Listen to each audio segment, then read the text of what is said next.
Hey guys, this is Preeti. Welcome back to my channel. Guys, आज हम बात करने वाले हैं एक South Korean horror mystery film के बारे में जिसका नाम है the cat eyes that see death. यह फिल्म 2011 में रिलीज हुई थी, डायरेक्टेड बाय बोंग सांग-वोक। इस फिल्म की IMDb रेटिंग है 5.8 आउट ऑफ 10 और 92% गूगल यूजर ने इसे लाइक किया है। ये कहानी है सू यूंग की।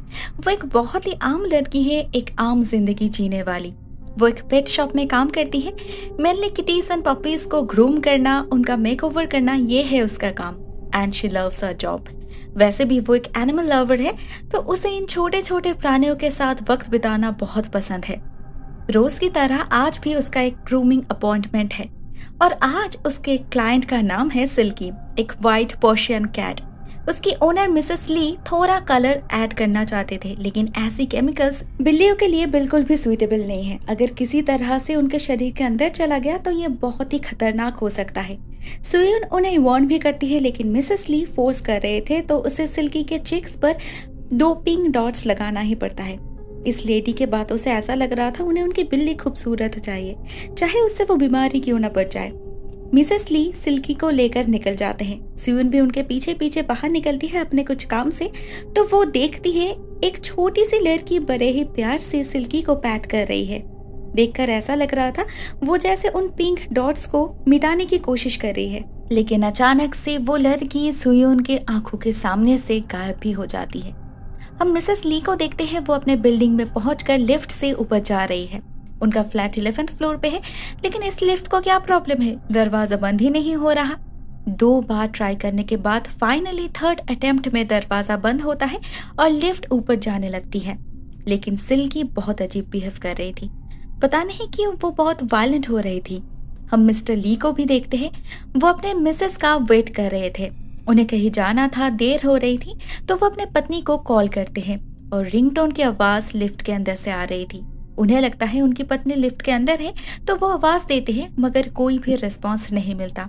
और जब लिफ्ट का दरवाजा खुलता है, अंदर उन्हें मिसेस ली की लाश मिलती है, वो भी बहुत अजीब हालत में। उनकी बिल्ली सिल्की भी वहां पर ही थी, लेकिन उससे तो कुछ भी नहीं हुआ था। अगले सीन में हम फिर से सुयन को देखते हैं क्लिनिक में।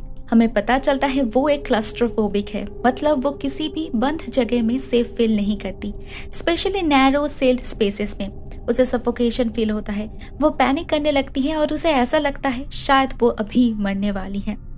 वो जब सिर्फ 6 साल की थी तब उसके फैमिली में कुछ ऐसा हुआ था जिससे कई दिनों तक वो ट्रॉमाटाइज्ड रही, और अभी उसकी कंडीशन उसका ही नतीजा है। उसकी मेडिकेशन चल रही है, मगर वो अभी भी रूम का दरवाजा बंद नहीं कर सकती, एलिवेटर सबवेज में नहीं जा सकती।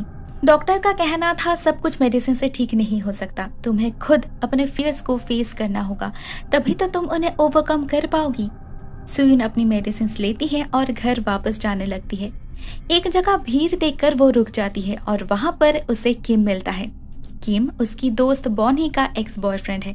अभी किम एक पुलिस ऑफिसर बन चुका है और वो यहाँ पर मिसेस ली डेथ केस को इन्वेस्टिगेट करने आया है। उससे ही सुयन को पता चलता है मिसेस ली के मिस्टीरियस डेथ के बारे में, और किम उससे कुछ दिनों के लिए सिल्की को अपने पास रखने के लिए रिक्वेस्ट भी करता है। हमें पता चलता है सुयन सीक्रेटली किम को पसंद करती है, तो वो रिफ्यूज भी नहीं कर पाई। वो उस बिल्ली को लेकर सबसे पहले अपने पेट शॉप में वापस जाती है, लेकिन उसका बॉस, इस पेट शॉप का ओनर, उसे अलाउ नहीं करते। सुयन सिल्की को एक केज के अंदर डाल के अपने बॉस को मनाने जाती है, लेकिन सिल्की फिर से अजीब बिहेव करने लगी थी। वो जोर जोर से गुर्रा रही थी। सुयन उसे शांत करने जाती है तो उसे विंडो पे एक लड़की दिखाई देती है जिसकी आंखें बिल्कुल एक बिल्ली की तरह थी, अंधेरे में चल रही थी। सुयन को याद आता है उसने सुबह भी शायद इसी लड़की को देखा था जब वो सिल्की को क्लीन कर रही थी। बाद में जब उसने चेक किया वहां पर कोई नहीं थी, सिर्फ 2 छोटे छोटे हैंडप्रिंट्स को छोड़कर। सुयन जल्दी से सिल्की को लेकर घर वापस जाने लगती है और हम देखते हैं कुछ बिल्लियां उसे फॉलो कर रहे हैं। इनफैक्ट आज सुबह से पता नहीं कैसे हर वक्त ये बिल्लियां उसे अपने आसपास ही मिल रही है। घर पहुंचने के बाद सुयन को बॉनी से कॉल मिलता है, उसे एक बिल्ली लेना था। उसने एनिमल शेल्टर में कॉल किया था, कल जाना होगा वहां पर, तो वो चाहती है सुयन भी उसके साथ चले। इससे पहले भी बॉनी के पास और एक बिल्ली थी जो भाग गई थी, और अभी वो फिर से एक लॉन्ग हेयर्ड बिल्ली लेना चाहती है जिसपे वो ग्रूमिंग प्रैक्टिस कर पाए। सुयन उससे किम के बारे में बताती है तो पता चलता है बॉन ही उस रिश्ते से बहुत पहले ही बाहर आ चुकी है और उसे ये भी पता है सुयन उसे लाइक करती है और इसमें बॉन ही को कोई भी प्रॉब्लम नहीं।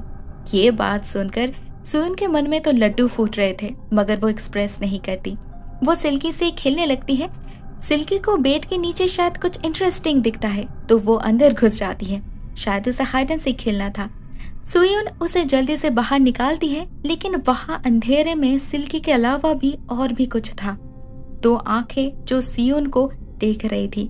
श्योर होने के लिए जैसे ही सुयन फिर से बेड के नीचे झांकती है, अंधेरे में से अचानक से एक लड़की सुयन के बिल्कुल सामने आ जाती है जिसकी आंखें बिल्ली की तरह थी। सुयन समझ नहीं पा रही थी ये सब बार बार क्या सच में वो देख रही है, क्योंकि ये वही लड़की है, वही बॉब कट हेयर वाली, या फिर ये सब कुछ सिर्फ उसका हेलुसिनेशन है। नेक्स्ट डे ही वो डॉक्टर से मिलने जाती है और डॉक्टर उसे बताती है ये सिर्फ उसका हेलुसिनेशन ही है। वो जब छोटी थी तब उसका भी हेयर कट बॉब ही था तो शायद वो अपने ही पास्ट सेल्फ को हेलुसिनेट कर रही है। उसके लिए ये काफी नॉर्मल है क्योंकि एक ट्रॉमेटाइज्ड चाइल्डहुड इंसान के जीवन को बहुत ही डीपली अफेक्ट करता है। क्लिनिक से सुयन डायरेक्टली अपने दोस्त के साथ एनिमल शेल्टर में जाती है। रूम में एंटर करने से पहले ही वो एक पत्थर से दरवाजे को ब्लॉक कर देती है जिससे किसी भी हालत में दरवाजा बंद ना हो जाए। यहाँ पर बहुत सारे बिल्लियाँ थी और उनकी हालत सच में बहुत खराब थी क्योंकि यहाँ पर जो केयर टेकर था वो शायद इनकी देखभाल नहीं करता था और एक बिल्ली तो सुयन के सामने ही मर गई। सुयन को इतना खराब लग रहा था कि उसने नोटिस ही नहीं की कब बॉन ही और वो केयर टेकर रूम से निकल गया और दरवाजा बंद हो गया। सुयन ने जब देखा वो इस बंद कमरे में बिल्कुल अकेली है, उसकी तबीयत खराब होने लगी। वो वॉमिट करने लगी और सबसे ज्यादा हैरानी की बात यह है वो कैट्स पर वॉमिट कर रही थी। फॉर्चुनेटली तभी वहां पर बॉन ही पहुंच जाती है और वो अपने दोस्त को संभाल लेती है। उधर सीसीटीवी फुटेज से पुलिस को लग रहा था मिसेस ली की मौत शायद पैनिक अटैक की वजह से हुआ है, नहीं तो एक खाली लिफ्ट में कोई क्यों अचानक से पागल की तरह बिहेव करने लगेगी। ऐसा लग रहा था जैसे वो बहुत ज्यादा डर गई है। वो लिफ्ट से निकलने की कोशिश भी कर रही थी मगर कुछ मिनट के अंदर ही वहीं पर उनकी मौत हो गई। वहां पर और कोई भी नहीं था मगर हाँ, कैमरा फुटेजेस में कुछ सेकंड के लिए ग्लिचेस जरूर था। दूसरी तरफ हम फिर से यूनसो को देखते हैं। पेट शॉप में उसे फिर से वही कैट आइड लड़की दिखाई दे रही है और बहुत सारे मरे हुए बिल्ली भी। वो डर कर शॉप से बाहर भागती है तो बाहर उसे किम मिलता है जो उससे ही मिलने आया था। किम खुद स्टोर रूम के अंदर जाकर चेक करता है लेकिन वहां पर तो सब कुछ ठीक है। लेकिन सुयन इतनी डरी हुई थी तो किम उसे घर ड्रॉप करने जाता है। सुयन को बहुत अच्छा लग रहा था, किम उससे मिलने आया है। उसे लगा था शायद किम भी उसे पसंद करने लगा है मगर किम तो यहाँ पर आया था बॉन ही के बारे में पता लगाने, क्योंकि वो अभी भी बॉन ही से ही प्यार करता है। इस बात का पता चलने पर सुयन थोड़ा सा उदास हो जाती है और हम देखते हैं यहाँ पर भी वही बिल्लियाँ उस पर नजर रख रही है। सुयन घर तो पहुंच चुकी थी मगर उसका डर उसका पीछा ही नहीं छोड़ रहा था। रात में सुयन को डरावने सपने आ रहे थे, लेकिन क्या वो खुले आंखों से भी सपना ही देख रही थी? नहीं तो उसे अपने घर में अपने बिस्तर पे फिर से वही लड़की क्यों दिखाई दे रही थी? वो रात किसी तरह से बीत जाती है और नेक्स्ट डे सुयन बोनही से मिलने जाती है। हम देख पाते हैं बोनही इस बिल्ली को बिल्कुल भी अच्छे से ट्रीट नहीं कर रही थी। लिटरली वो उसे हर्ट कर रही थी। वो बिल्ली डर कर क्लोजेट के पीछे छुप जाती है तो बोनही भी उसे चेस करती है। अचानक से लाइट्स फ्लिकर होने लगता है और बोनही के पीछे दरवाजा भी अपने आप ही बंद हो जाता है। बोनही को अपनी बिल्ली मिल गई थी लेकिन वो जैसे ही उसे बाहर निकालती है वही कैट आइड गर्ल उस पर हमला कर देती है। सुयन किचन में थी, बहुत देर से बोनही की आवाज नहीं मिल रही थी तो वो देखने जाती है, लेकिन जैसे ही वो उस रूम में एंटर करती है उसे भी क्लोजेट के पीछे वही लड़की दिखाई देती है। लेकिन वो सुयन पर हमला नहीं करती बल्कि उसे बोनही की लाश दिखाती है। सुयन जल्दी से अपने दोस्त को हॉस्पिटलाइज करती है लेकिन वो सरवाइव नहीं कर पाती। हॉस्पिटल में जब उस लाश को मॉर्ग में शिफ्ट किया जा रहा था तो सुयन भी 2 वार्ड बॉयज के साथ उस लाश के साथ लिफ्ट में एंटर करती है। एक तो क्लस्ट्रोफोबिक होने के कारण उसे डर लग रहा था, सेकेंडली उसे लग रहा था वो लाश हिल रही है। वो एक वार्ड बॉय को भी कहती है मगर उन्हें कुछ भी नहीं दिखता, लेकिन सुयन क्लियरली देख पा रही थी वो लाश धीरे धीरे उस कैट आइड लड़की में कन्वर्ट हो रही है और उसके तरफ ही आगे बढ़ रही है। वो अनकॉन्शियस होने ही वाली थी, मगर वो दोनों आदमी उसे संभाल लेते हैं। उसने ऑलरेडी किम को कॉल कर दिया था। ऑब्वियसली किम बहुत ही ज्यादा अपसेट हो चुका था। सुयन उससे कहने की कोशिश करती है उस कैट आइड गर्ल के बारे में, मगर वो इतना ज्यादा डिप्रेस्ड हो चुका था कि वो उल्टा सुयन को ही इंसल्ट कर देता है। सुयन को बहुत बुरा लगता है, वो तो सिर्फ हेल्प करने की कोशिश कर रही थी। वो घर लौट आती है और डिनर की प्रिपरेशन करने लगती है। गलती से उसकी उंगली कट जाती है, उसकी उंगलियों से खून निकल रहा था।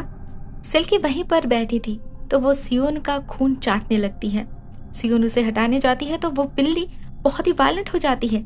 सुयन बहुत ज्यादा डर गई थी और उसे कहीं ना कहीं ये भी लग रहा था कि शायद ये बिल्ली ही मनूस है।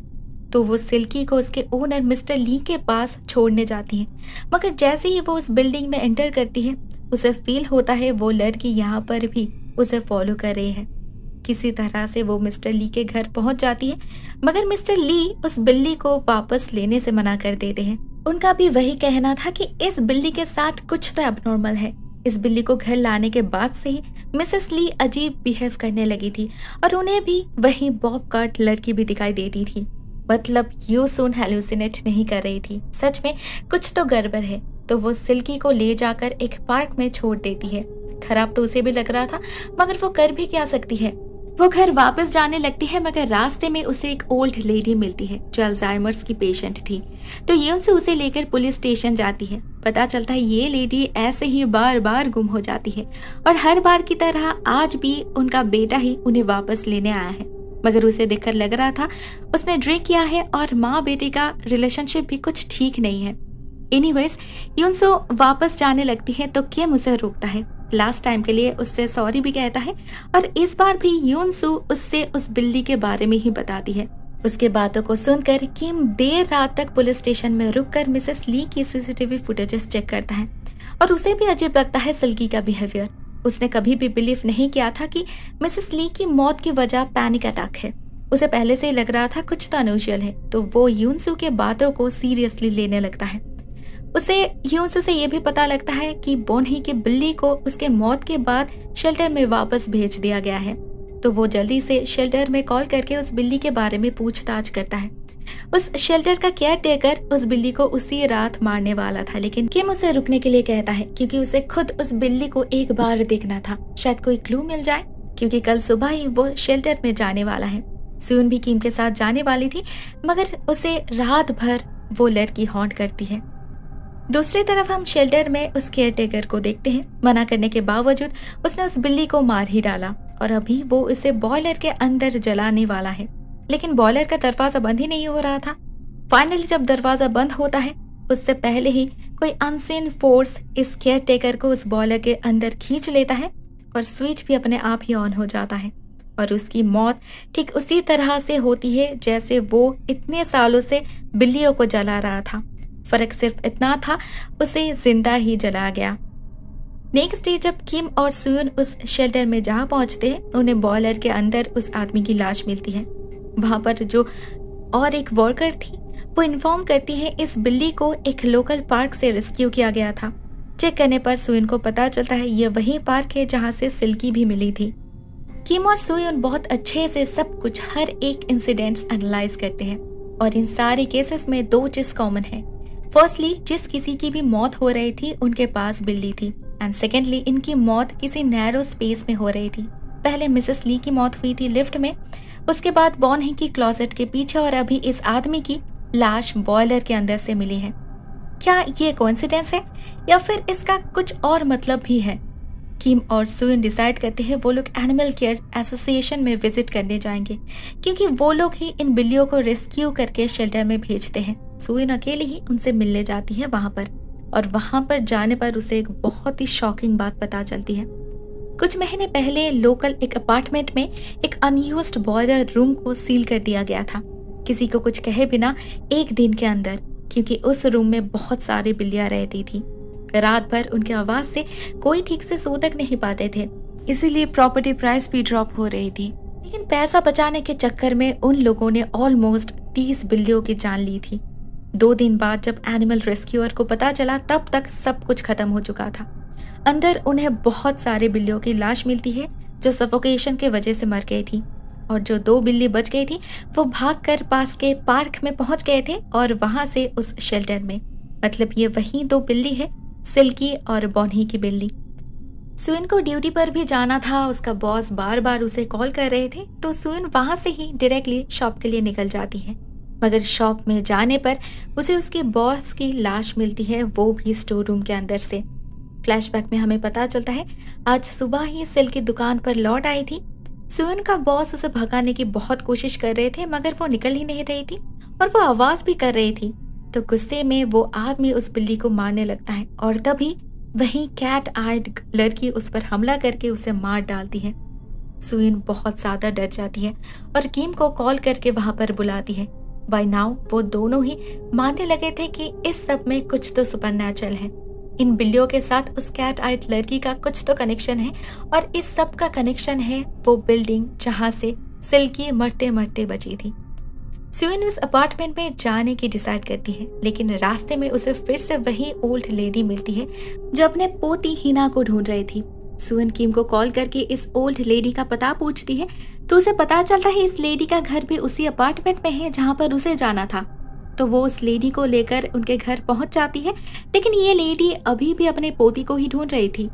उधर पुलिस स्टेशन में किम को पता चलता है ये लेडी कुछ महीने पहले अपने पोती का मिसिंग रिपोर्ट फाइल की थी, लेकिन वो बच्ची कभी नहीं मिली। किम को वहां पर इस बच्ची का एक फोटो भी मिलता है। ये बच्ची बिल्कुल वैसे ही थी, बॉब हेयर कट वाली, जैसे सुइन उसे इतने दिनों से कह रही थी।